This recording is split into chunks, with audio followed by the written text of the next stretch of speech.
Sure, we can get on here. Okay, round two, because I don't know how to use technology apparently. I'm Amanda Montalvo, women's health dietitian. I'm going to be interviewing Lisa Hendrickson-Jack, aka Fertility Friday. She's amazing. I've been following her for a little over 2 years now. I found her via her podcast first. She has a Fertility Friday podcast and Fertility Friday blog. She also wrote the book, The Fifth Vital Sign, which I'm obsessed with, and I do have a lot of my clients read, and I recommend it a lot to women that reach out to me asking about just like learning more about your body as a woman and all that kind of stuff. A little bit of background on Lisa. So she has been practicing the fertility awareness method for, which is just like amazing to me. I've been doing it for like 4. She's a certified fertility awareness educator, and she's also a holistic reproductive health practitioner. So Lisa's really amazing. She's very well equipped with everything women's health, especially when it comes to fertility and tracking your fertility. So that's a lot of what we are going to focus on today. I don't know if she's got to come watch my live. Oh, there she is. Okay.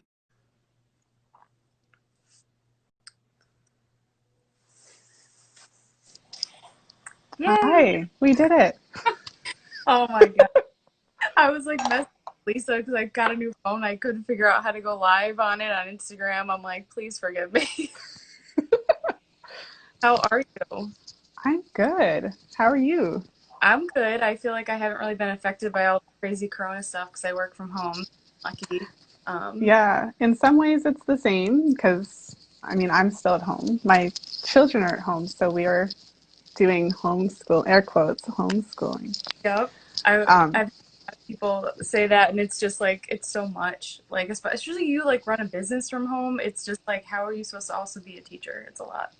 yeah, because when you work, like for me, what I always say is like, I actually work here. And so I've had to, it's been okay though, because since everyone's home, right? Yeah, that's My husband's also home, so it's been okay. out. Well, I'm so excited to have you here. Like, I've been following you for a really long time. I was saying this before you came on, probably over 2 years now. I was trying to like look up. I found your podcast originally.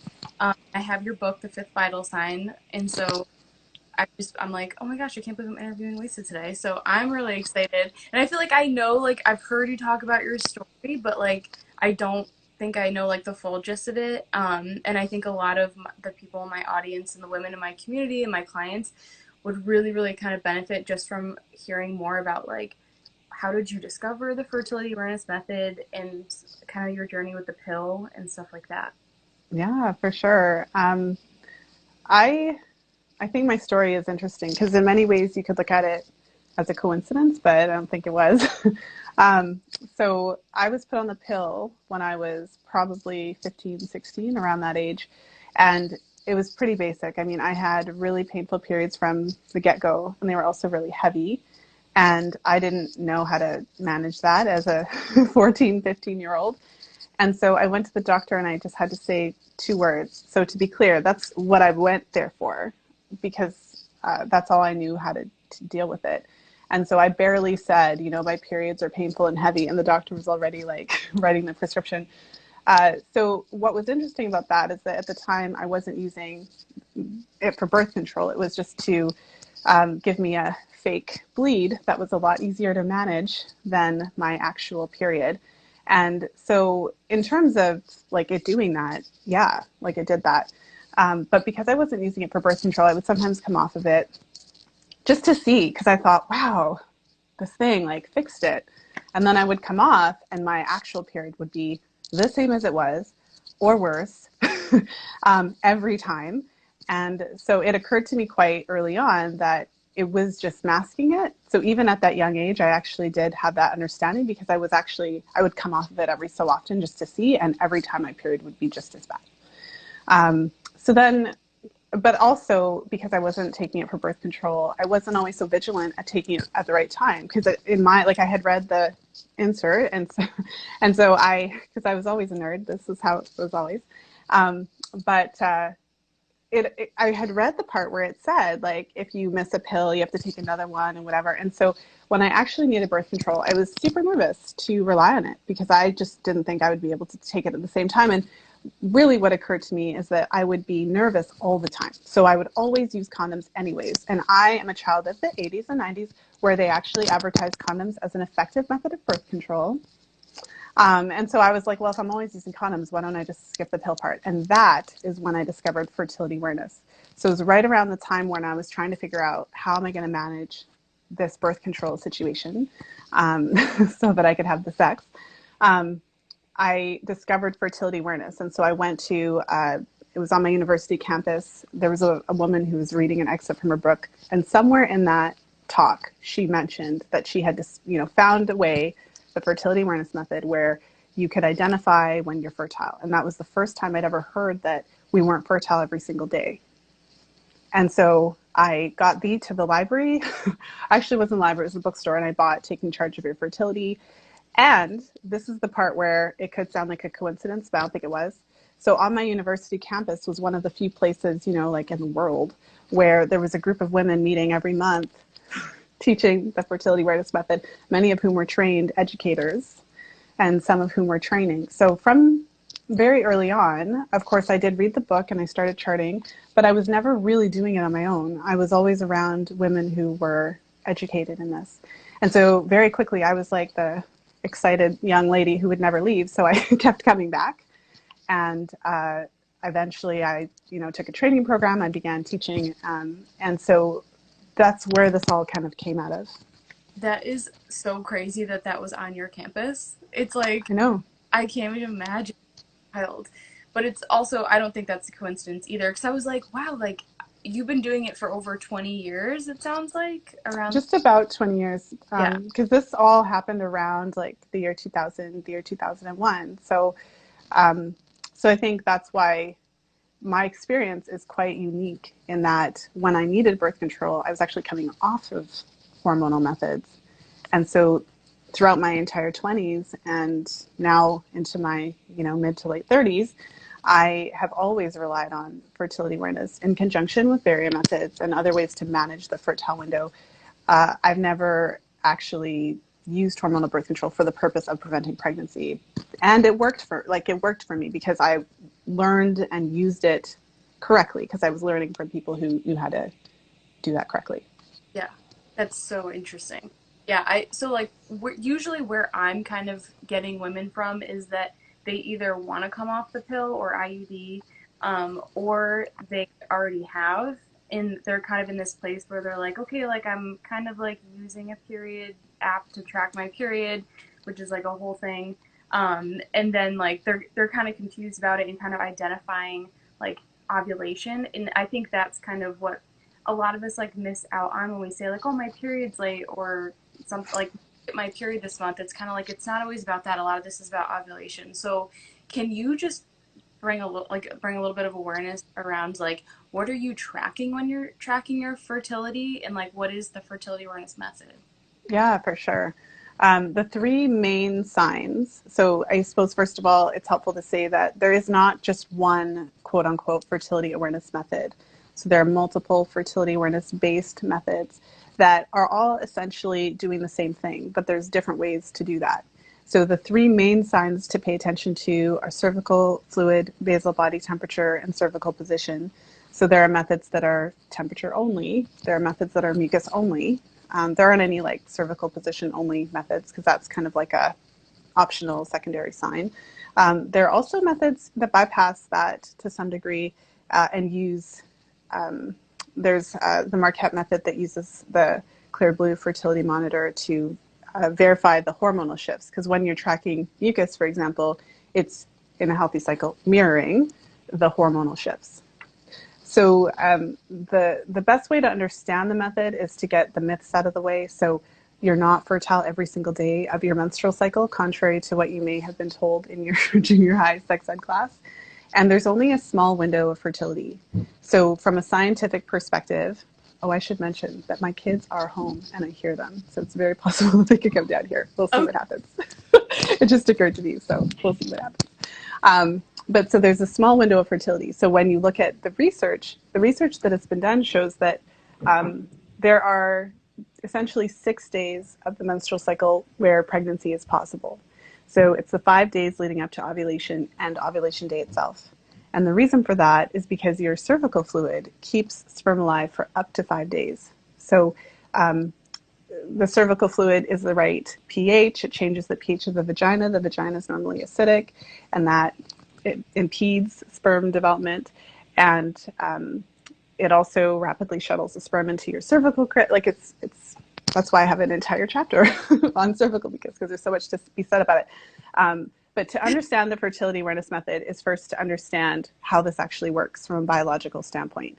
So what the fertility awareness method allows you to do is identify those days that are fertile, use science-based ways to put a buffer around that period of time so that you are avoiding unprotected sex during that short window of fertility. And then the rest of the time that you are not fertile. So then you choose how to manage that. So one of the interesting things that I found in a lot of my classes is that we're so programmed to believe that we're fertile every single day that even when I talk about it, I have women in my classes who are like, so wait a minute, like you're telling me that there's a period of time where I can have unprotected sex, meaning my partner can ejaculate inside of my body and I won't get pregnant. And yes, there is. Of course, you want to learn the method first and learn how to chart in a specific way so that you're really understanding the difference between those fertile days and infertile days, how to put the buffer period around that time, how to use the rules, what to do when things don't make sense, like all of those types of things. But from the most basic standpoint, yeah. So I often joke with my clients. I just had a couple of clients this morning, and it's like, I think that I could change the name of what I do to deprogramming because it's so ingrained. And what this misinformation does is it leaves us feeling really scared. I mean, if you believe that you're fertile all the time, but you don't know why, and you don't know how it works, then it just leaves you afraid. And when you're afraid, the only option is a birth control method that you'd have to use every day. It's only when you understand the biology of it that you start to, like, you might start to question that. So for me, when I discovered that there was only about a week, a cycle, give or take, it threw everything into question. I was like, well, if there's only the short window, like, why can't I learn to manage that window and not be on hormones 24/7? Because as much as anyone likes sex, who's having sex 24/7? But at the same time, I understand that every woman is different. This method isn't for everyone. Like, you know what I mean? Like, I understand all that, but I think it's really interesting to be able to ask these questions and look into it deeper. Definitely. And like, that's how I felt when I found out that you're not fertile every day. I was like, whoa, whoa, like, wait a second. This is like literally insane because most women do feel like that. It is like a scare tactic. And I think it's just because like our female physiology is not understood well, or it's just like people don't care to explain it because it's like complex. But when you learn about the cycle, it's like it's the same cycle over and over. It's not that crazy once you kind of like get it down. So it's funny that you like mentioned that because and also like men are fertile every day. So I feel Yeah, there's that. So it's kind of odd. Like when you learn it, it's quite literally the opposite of what is actually happening. So, and to me, it was just this disconnect of like, well, I don't know about this. So for me, also a little background. There are women in my family who've experienced different challenges related to pregnancy, and so, and also there's a lot of women in my family who've experienced fibroids and just different challenges, and that's also related to my ethnicity. It's well known that Black women have higher incidence of fibroids. But with that said, fibroids are common amongst all women. But the point being that even at that young age, I didn't want to have a baby when I was like 16 or 17 or whatever the case. But with that said, I did want to have a baby at some point, and I always had this kind of fear. I was like, I've seen women in my family have certain challenges, and I had this sense of like, I don't really know what this thing is doing. I know that I have these really hard periods, and it's obviously not fixing them because I actually didn't think that they should be that way. And I went to all kinds of doctors, and they all told me that there's nothing I could do. And the only thing I could do is go on the pill. Like I had, the experiences of so many women. Yeah, they're the experiences of me. I had long cycles back then as well. So when I first started charting helped me to identify that I had an issue with my thyroid. my cycles were, 38 days on average. So ranging from like 36 to like 45 days for a period of time when I was in my early 20s. Went to doctors, went to specialists. I had a doctor look at me point blank and tell me like there's nothing you can do. It's just the pill or nothing. Which is so funny because my cycles are normal now, so I guess I don't know what to tell you. But all of those types of things just, I don't know, they just, I guess I feel that they prevent us from really having a deep understanding and cause us to question even our own sanity. Because unless you have a really strong resolve when you're faced with those messages of this is how it is, there's nothing you can do, the pill's the only answer, then it leads you to feeling like either you're crazy or that is really the only answer. And most women, that's like one of the most common things that I hear is like I feel like I'm crazy, like even with like severe PMS and stuff like that, and like with a longer cycle, it's gonna be like a little bit more severe and stuff. I love that you brought up the thyroid piece. I actually use basal body temperature with almost all of my clients, and just kind of temperature throughout the day when we're first trying to like really individualize their nutrition and convincing them they need to eat more. It's very helpful when you see a low body temperature. So that is like one of the things with fertility awareness. And then anything else, because I know it can help you identify different issues in the body. Like, are there any other things that you've learned from it? Well, when you're charting your cycles, I mean, you're getting a picture. There's all of these different factors. I think, first of all, you have to understand what a normal cycle looks like. And then if the cycle is regularly falling outside of normal, then you can start picking up the clues as to what it could mean. So, for example, we're often told that a normal cycle is 28 days, and that's the only alternative. But 28 or 29 days is actually an average cycle. And so a normal cycle can range anywhere from about 24 to 35 days. It's with more of like a kind of functional range being a little closer to that 28, 29 days. So for example, if you're charting, I mean, it doesn't take long to pick up if you're not ovulating. So, or if you're ovulating quite later in the cycle. So if you're not ovulating until 30 days in and your cycles are, 40, 50 days, that could certainly, it's a strong indication that there's something happening. And so in situations like that, I think it's tempting to think, okay, so I have this problem. There should be it's like people think there should be a list. Like if I have this problem, it should link to this exact solution. But your menstrual cycle is a sign of overall health. So for example, if your cycles are really long and delayed, there's several things that would be useful to look into. So like polycystic ovarian syndrome, PCOS, is a common cause of long irregular cycles. And that's characterized by a combination of inflammation, insulin resistance, glucose intolerance, and often there are other signs. So hyperandrogenism, like if you have, hair on the face, male pattern hair, if you have acne in different places. So there's additional signs that you'd want to look for. So in addition to what you're seeing on your cycle, you'd want to actually look at the other signs and symptoms and then go to a practitioner who's knowledgeable and have some of those things tested. So have your androgens tested or have an ultrasound done to see if you can identify some of those factors. In addition to that, kind of those long delayed cycles, or if you're not ovulating, it could indicate something else. It could indicate underlying inflammation. If you have gut problems, that can interfere with regular ovulation. And also if you have thyroid issues, it can interfere with a normal menstrual cycle. So there's a lot of different factors. But I think the bottom line is to establish what's normal. And then if it falls out of normal, it can be used as that first sign to help you really start digging in and looking deeper. So in my case with the thyroid issue, my cycles were long. They weren't necessarily irregular. So even though they were long, they still, like ovulation still was happening. But my temperatures were quite low and I did have other signs and symptoms that led to that. But it wasn't that you could just look at the chart and say, this is exactly what's going on.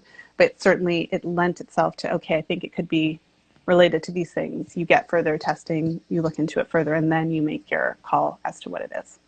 Yeah, and I find too it just gives you so much information, and like I feel like it's a little bit, it feels like a lot at first. Like for me when I first started using FAM, I was like, oh my gosh, I had a copper IUD in for a whole year so that I could really understand before I got it taken out, because I was just like nervous. I was like, I don't want to get pregnant right now.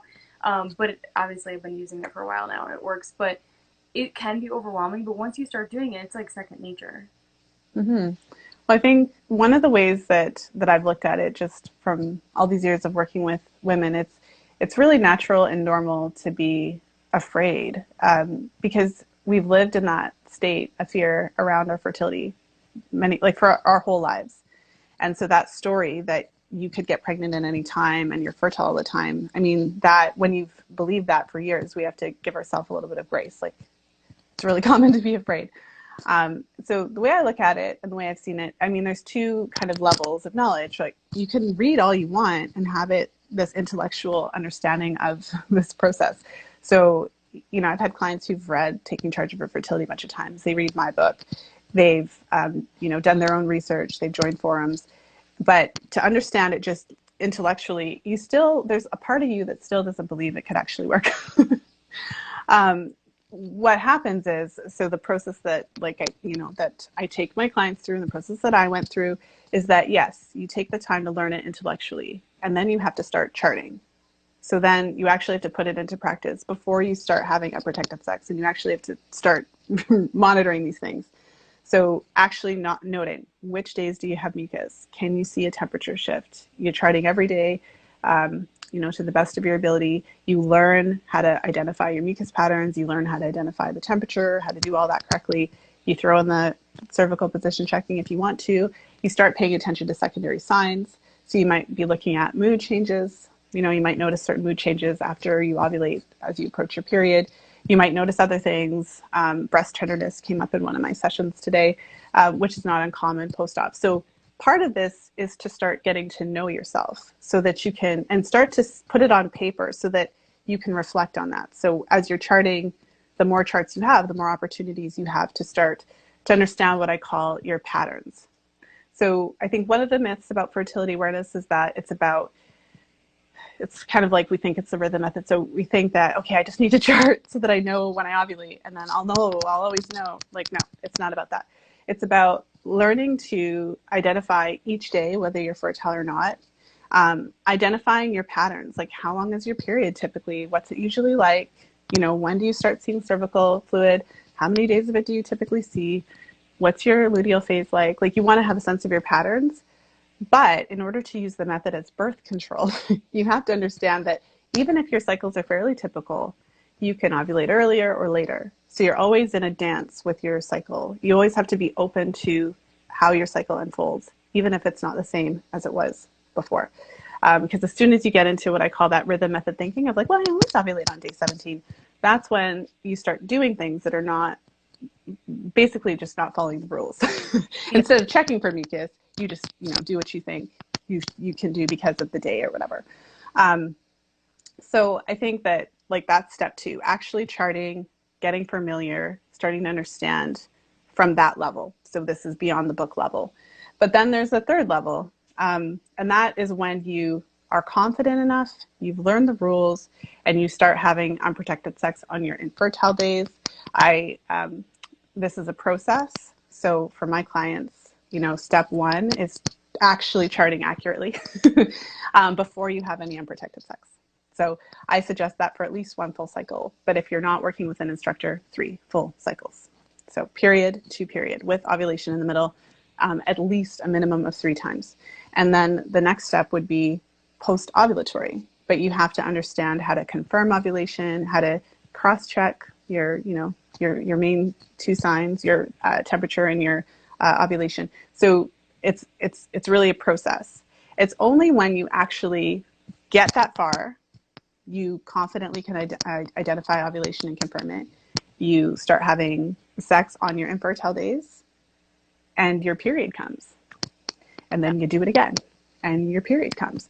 So beyond anything I can say here, that experience is what really teaches you that this method works. Yeah. And it's like, I definitely have people that want to use it for birth control, but I have a lot of women that just track their fertile signs for their hormone health monitoring, And I had one person, she asked a question, has the symptothermal method shown to be more effective than the symptohormonal method? When she's saying symptohormonal method, what is she referring to? I'm not sure.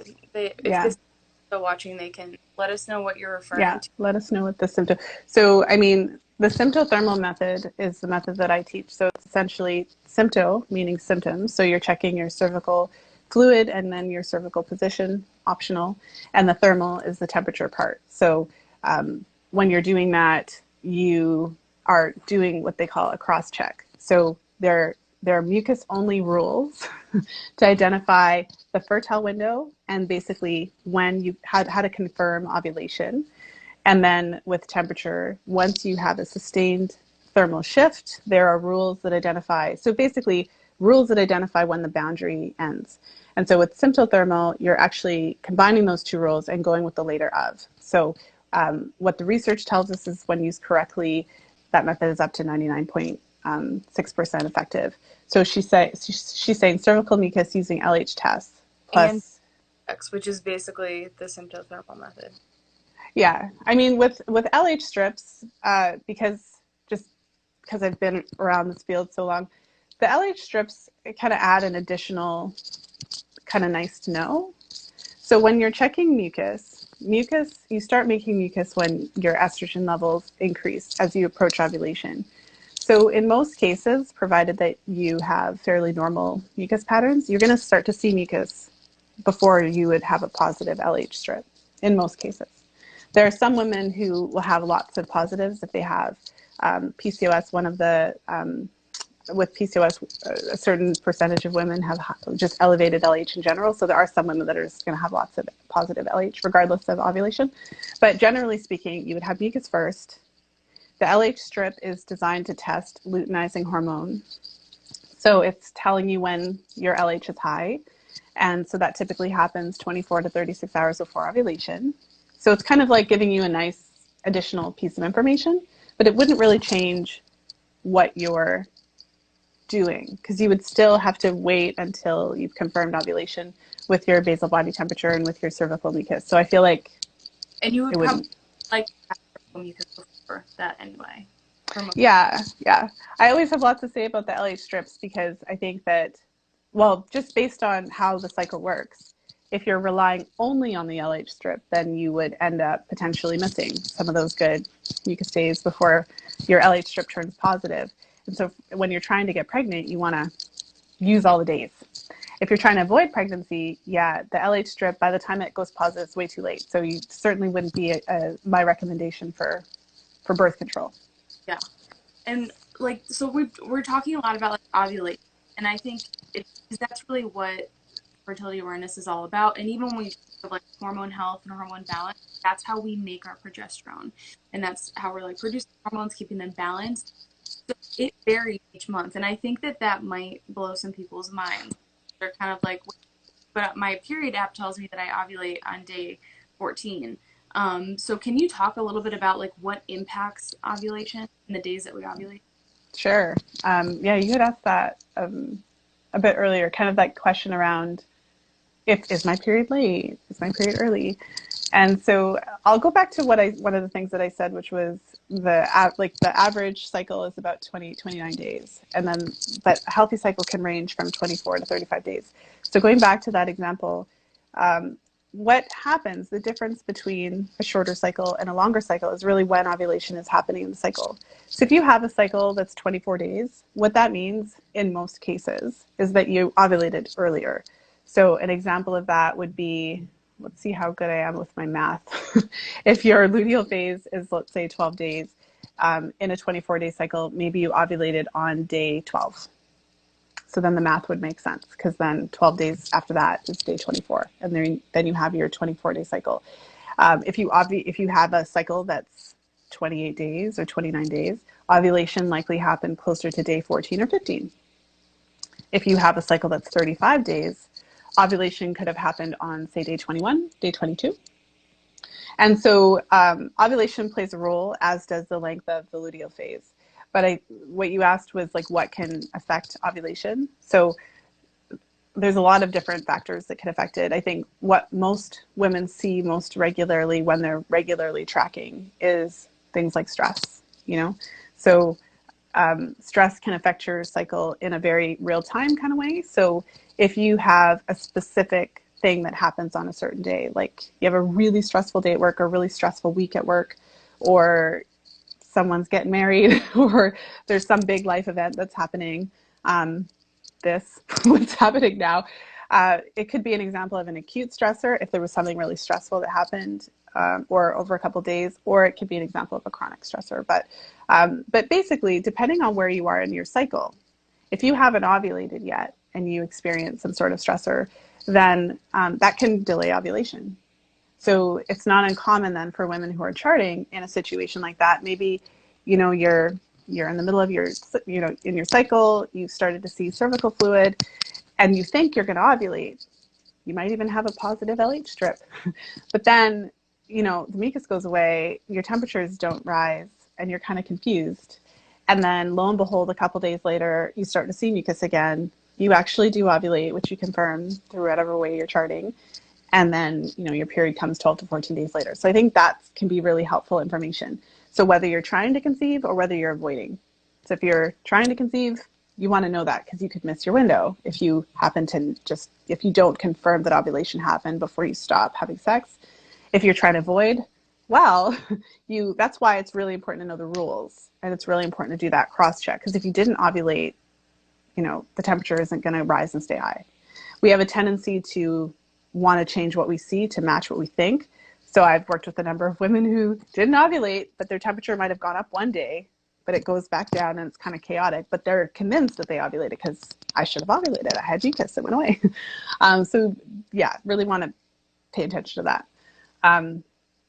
So another way that stress can impact the cycle, depending on when it happens, is if you have ovulated already and you have then a stressful event pre-period, so in the middle of your luteal phase. And what's interesting is that it can shorten the luteal phase or contribute to spotting and different things like that.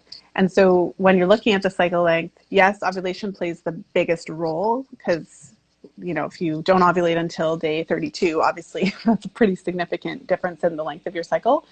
But if you have a really stressful event that happens post-ovulatory, it can shorten your luteal phase by a couple of days and actually change the length of your cycle as well.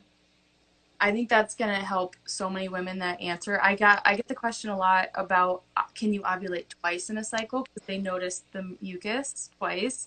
I'm like, no, but your body can try if you didn't ovulate the first time. And the idea of the shortened luteal phase, because it's tricky, like if you're not tracking ovulation to make that connection, because then you're kind of like, oh, well, why did it happen this time? So I think that's super, super helpful. Okay, someone asked, okay, this person's where I was. They have a copper IUD. They're trying to tackle learning FAM. Is it true the copper IUD can change cervical mucus? So from what I've observed, women who use the copper IUD, they're still ovulating. They're still having a menstrual cycle. And so they typically still see mucus. So it's certainly possible that so having an IUD inserted, depending on how that happened, it's certainly possible that there could be some degree of irritation to the cervix. So temporarily changing the mucus patterns while the cervix heals and gets back to normal. So there's certainly, I wouldn't rule out that there couldn't be any abnormalities. But generally speaking, because you're still ovulating, you're still having a cycle, you would still be able to track mucus. If you have a regular hormonal IUD, that's different. You wouldn't really see mucus necessarily because of the progestin that is then suppressing that. One thing with the copper IUD, it works in part by contributing to localized inflammation. And so it can have a fairly small impact on the luteal phase. Yeah, no, and that's how, and I know I actually have more mucus when I have my copper IUD. I think my estrogen was really crazy. So I think that probably contributed to it. But I think this question could be coming from because when we use the hormonal IUDs, that's literally how it's preventing pregnancies, messing with your mucus, but not necessarily copper. Okay, one more really good question. This person is hypothyroid. Their temps run low. Would that make a difference when charting? Would they still see a significant spike in temp when ovulation? When you have a lower temperature, then what happens is your chart, what I often say to my clients in that situation, it's well, we took a normal chart, we just moved it down. So when you ovulate, you produce progesterone, as you pointed out. That's what the only time that we produce significant progesterone is after ovulation. And it's the progesterone that's causing your temperature to increase. So when your temperatures are low, you still have a shift if you ovulate, but you're not going to shift into the normal range because you're not in the normal range. So I would say the temperature, a couple things. First of all, you want to make sure you're taking your temperature correctly. So there is a correct way to take the temperature. The most important part of that is to hold the thermometer in your mouth for 10 minutes before you press the button. And yeah, I know it sounds crazy. Everyone always says that, but I've been doing this for a long time. And it is what it is. So for some women, not all, for some women, and if you have the push button thermometer, you just put it in your mouth for 10 minutes and then push the button after the 10 minutes. But for some women, doing that for a cycle, I mean, doubt me if you want, just, try it and see for yourself. Like have the one cycle without it, the one cycle with it, and then I don't have to say anything. And for some women, it has more of an effect than others, just to put it out there. If you're wondering why I'm suggesting it, it helps the thermometer to warm up and stabilize, so you're getting a more accurate temp. So for some women, doing that brings their temperature into a better range because before it just wasn't warming up. So I don't like to jump to conclusions with temperature because sometimes it's just that, but often it's not, right? Often there's more. So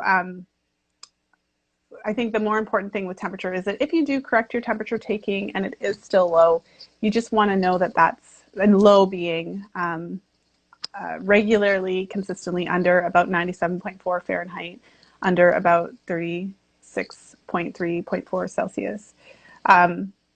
So when it's consistently below that level, like always on the bottom, like 97.0, 96.5, like if it's always really low, then you certainly want to look at that. That can be temporary post-pill. It can be related to nutrient deficiencies like zinc and iron and iodine. So you want to get yourself checked out. It can also be related to thyroid. I don't jump straight to thyroid, although I know that it's like a really common thing. People talk about the thyroid. That's one of the possible reasons. Also, so going back to, when you mentioned what are some of the things that can affect ovulation. So kind of lots of exercise and not enough eating can do that too. So if you've got a really super intense exercise routine, like you're working out 5 or 6 times a week and it's really intense for a long time, what I've noticed is a lot of women don't necessarily consume enough to offset that. So if you're not eating enough food, sometimes your temperature can be low as well. Yeah. Well, because it's your body literally conserving energy. It's yes. When we I think thyroid, I think metabolism, because that's what we're going at, metabolism. So sometimes it's not that, because just if you have a low temp, it might not mean that you're hypothyroid, but it just means that your body is slowing down your metabolism because it's lacking. Exactly. Yeah. Question on the temp drop, which I think is interesting. Yeah. Do you agree with it? What do you think about it? So the Temp Drop is pretty handy and convenient, obviously. So it allows you to, it's a wearable device that you can sleep with. So it's what I find with the Temp Drop, I think that's helpful to know, is that the Temp Drop measures your average sleep temperature. So it's basically like you're sleeping with it all night and it's measuring your temperature, and then it spits out a result based on the average. And then it also has an algorithm that kind of evens out your temperatures. So from what I've seen, the Temp Drop charts are always perfect looking, which can be really helpful. So super helpful to confirm ovulation, especially if you're concerned about, sleep habits, if temperature taking is a big issue for you. If you did want to have additional information about your thyroid health or your metabolism, those types of things, then you may want to consider actually taking your temperature with a thermometer, because I've had clients who, when they take their temperature with a thermometer, their temperatures show that they're kind of low, but then when they do the Temp Drop, it's perfect every time. So there's just something to think about. But I do think it's great for confirming ovulation, making it a little bit simpler, because then you don't have to change your behavior or monitor as much to correctly, I guess, interpret your charts. I use it, but I also use another thermometer. I wanted to look at my thyroid health. I had some thyroid issues not too long ago. So, but I like that you made that distinction. But I was like, I wonder what she thinks about the Temp Drop. I found it super helpful, and I feel like once you have kids, in that postpartum, it could be helpful in that time.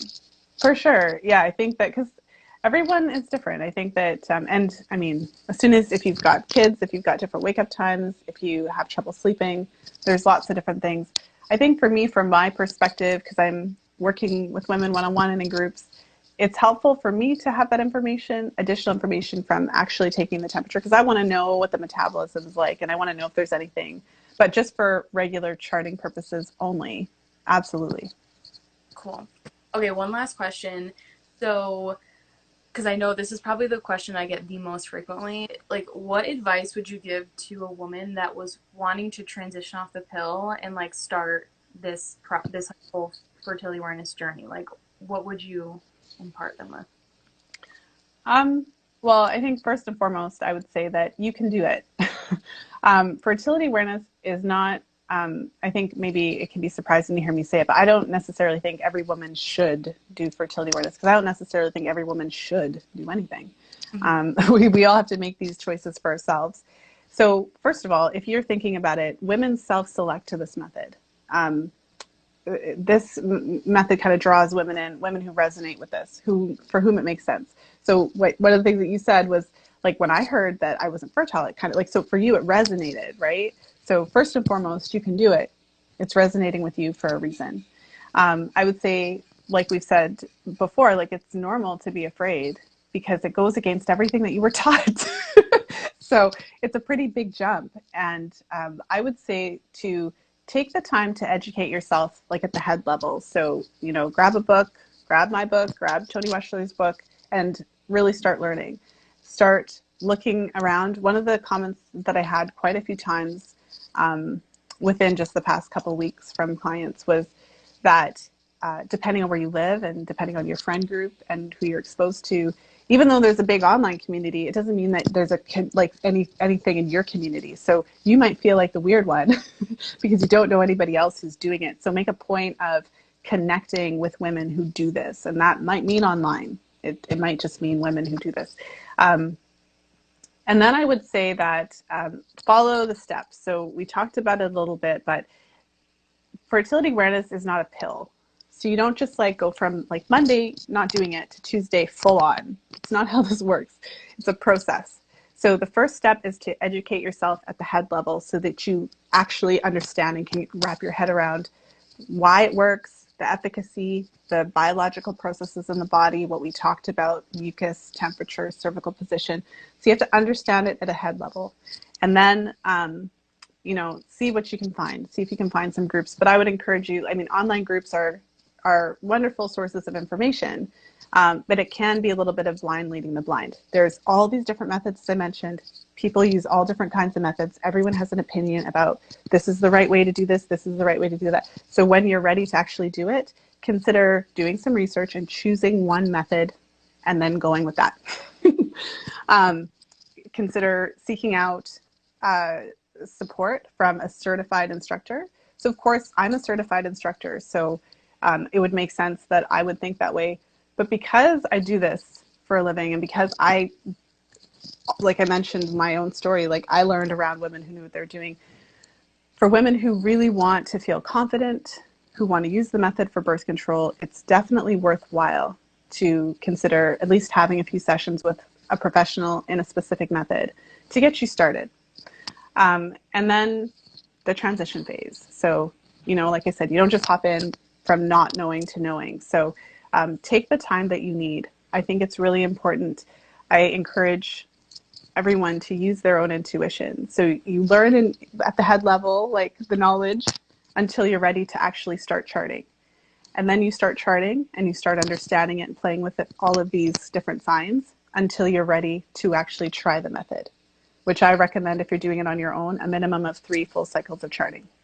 From there, once you start trying and you see that it works, then you improve. So it's like step by step by step. You don't need to know it all now. You don't need to be afraid. Just take one step at a time. And when you are ready to move on to the next step in your learning process, you will know. And there's lots of resources. There's my podcast, like 300 episodes about fertility awareness, like lots of stuff there. I mean, there's my book.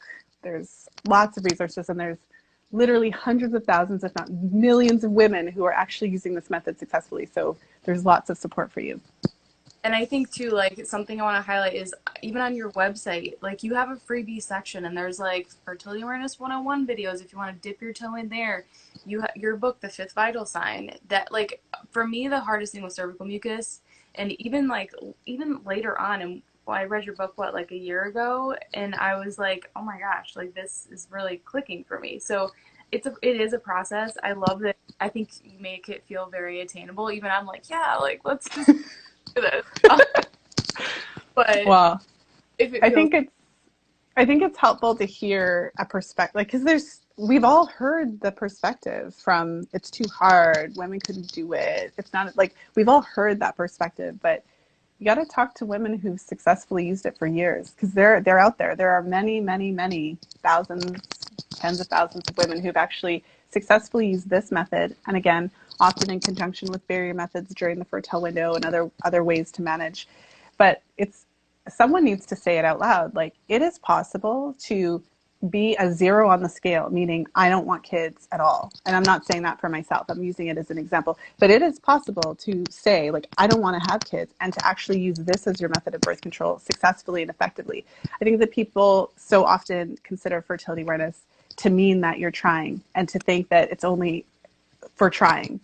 But there are women who can't be on hormones. There are women who've had serious medical complications with estrogen, causing them to have serious problems that whose doctors have told them they can't be on it. So there are people who have a very, I don't know, significant, what's the word I'm looking for, but like a really strong reason not yeah. to be pregnant. So I think the biggest myth, I'm thinking, today, in today's day and age, is that not being on the pill means that you're going to be pregnant soon. And that's just ridiculous. It is. That's when I had my IUD taken out. That's what the doctor said. They're like, so what? And I'm like, I've been practicing this method for almost a year, so like I feel like I'm ready to get it taken out. And they're like, yeah, okay, well we'll see you, in a few months, like when you're Take pregnant. your folate, you're going to be pregnant. Yeah, like, so that all of that stuff is really discouraging. And that's why it's so important to do your own research, to form a supportive group around you to insulate you from that stuff. Because if you want to do it, like I said, women self-select. No one's on the street forcing anyone to use fertility awareness. This is optional. If you are choosing this, it means you can do it. And you just have to, if you're serious about it, then just be serious about it. Learn about it, take the time you need, and you'll be good to go when you're ready. I love it, and I love everything that you do for women. Seriously, you put so many free resources out there. I've learned so much from you. I know you have a course too for fertility awareness method, right? I do. I have an online course which I based on my 10-week program loosely.